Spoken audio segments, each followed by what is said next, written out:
You know how you have those experiences you remember and reminisce about for the rest of your lives? This isn't one of those. The world could not have been prepared for the arrival of Minecraft in 2011. It swiftly became a billion-dollar franchise that took its place among the gaming elite and changed everything. Its influence cannot be overstated. Its popularity cannot be simplified into its frankly unfathomable sales numbers, and its legacy is that of joy and exploration and creativity. But Minecraft also hides a dark legacy. And no, I'm not talking about those 2010s creepypasta fan theories. Sadly, this is a much more real and complicated issue that requires a little more nuance than that. Now, when I say Minecraft is the most popular game ever made, that's kind of a hard concept to grasp, right? Popularity isn't some easily defined metric that you can point to, but when you lay out the game's history, it's pretty obvious that Minecraft deserves its high school superlative-esque title. As of 2022, Minecraft is the second highest selling game of all time.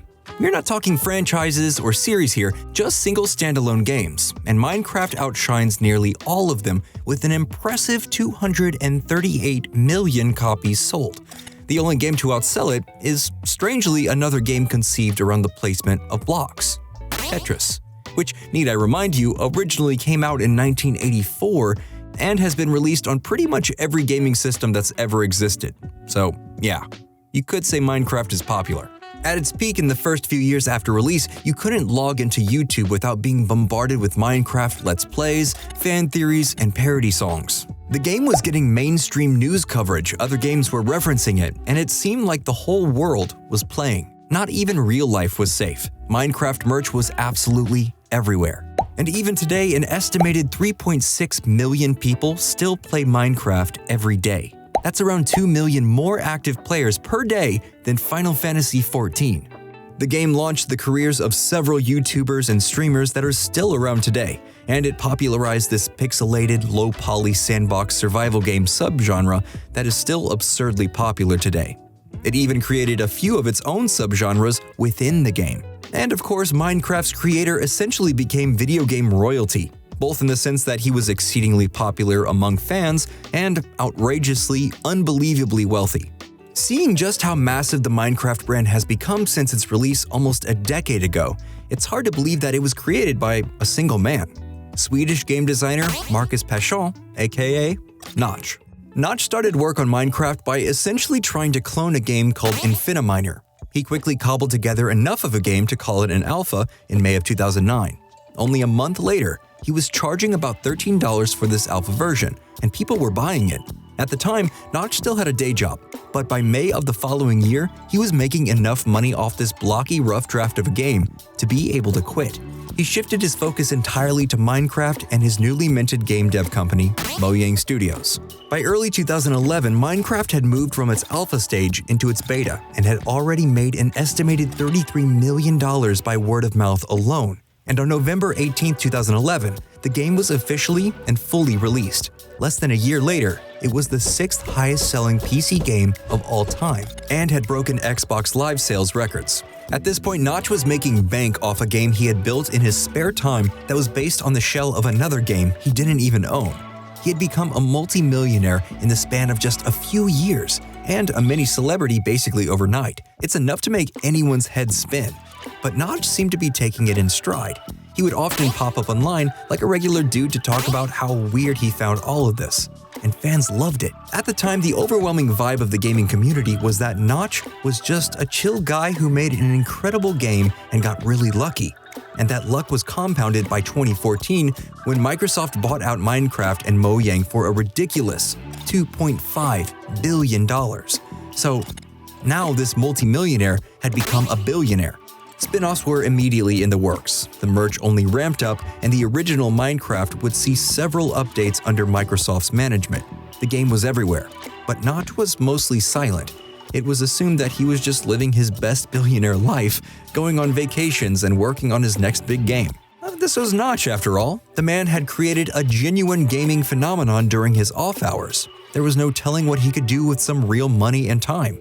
The future was bright for Minecraft, Mojang, and Notch. But while gamers were basking in the light, Minecraft's dark truth was looming in the shadows, and no amount of torches would keep it from spawning. Notch hadn't actually been actively involved in Minecraft's development since Minecraft's official release in 2011.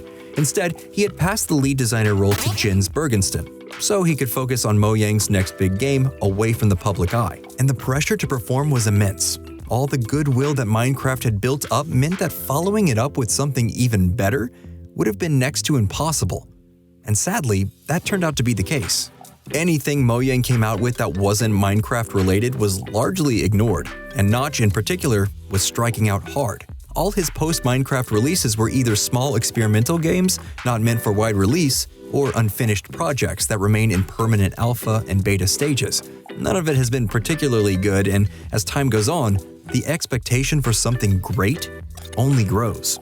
The truth about Minecraft and its success is that it has killed any chance of future greatness that could have come from Notch. This isn't an uncommon problem. We've seen the same thing happen to people like George R.R. Martin with The Winds of Winter or Patty Jenkins and Rogue Squadron. There is absolutely no way that whatever these people produce will live up to the hype and the expectation that is built up over the years of fan discourse and discussion. It's the same with Notch. A combination of pressure, expectation, and creative stagnation has absolutely ruined what could have been the next video game auteur to stand beside the likes of Hideo Kojima. So, Notch went silent. That's the truth. But we've hardly scratched the surface of how deep and dark the rabbit hole goes, because after years of working on mostly failed projects with very little social media presence, Notch was about to become a major public figure again. And this time, it would be in the worst way possible. And it seems like there's quite a lot of bitchiness in your world. Like quite a lot of people are like, I hate him, he created Minecraft, how dare he not be me? Notch eventually became very, let's say, vocal on Twitter. It really started with a thread of tweets from 2015 where he talked at length about how isolated he felt and unsure of his next steps in life. He lamented about how all the employees left at Mojang hate him and that he was generally unhappy. This was a rare moment of raw, emotional honesty, but things would quickly escalate from personal reflection to outright rage bait. Mostly under the guise of trolling, he made his opinions on some extremely sensitive topics known, and to say his takes were controversial doesn't even begin to touch on the scope of the outrage he attracted. Things would eventually get so bad that Microsoft and Mojang had to entirely cut ties with the game's creator and officially uninvite him from the 10-year anniversary celebration in 2019. All mentions of him were erased from anything Minecraft-related online. It's unclear whether Notch always harbored these opinions and was just better at hiding them in the early 2010s, or he was radicalized somewhere along his road to fame and fortune. Either way, it all ended in the weirdest and most grossest way possible. The fact that the billionaire creator of Minecraft is out there sending tweets like this to an audience of millions is incredibly wild. And that's really the biggest issue here. The most popular game ever made brought the world a new and beloved gaming subgenre, inspired incredible innovation from its community, brought people together from all over the world, and made its creator a billionaire.